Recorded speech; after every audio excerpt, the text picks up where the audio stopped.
कोल्हापूर जिल्ह्यामध्ये पावसाने आता दमदार हजेरी लावली आहे। गेल्या 2 दिवसात पडणाऱ्या पावसाने कोल्हापूर जिल्ह्यातील 5 बंधारे हे पाण्याखाली गेले आहेत। त्याचबरोबर कोल्हापूर जिल्ह्यात सुरू असलेल्या दमदार पावसामुळे नदी, नाले, धरणे आणि धबधबे पुन्हा प्रवाहित झाले आहेत। जिल्ह्यातील एकूण 5 बंधारे पाण्याखाली आहेत।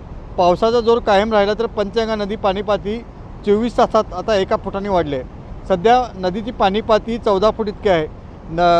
नदीपात्रात 4000 क्युसेक पाण्याचा विसर्ग राधानगरी धरणातून होत आहे।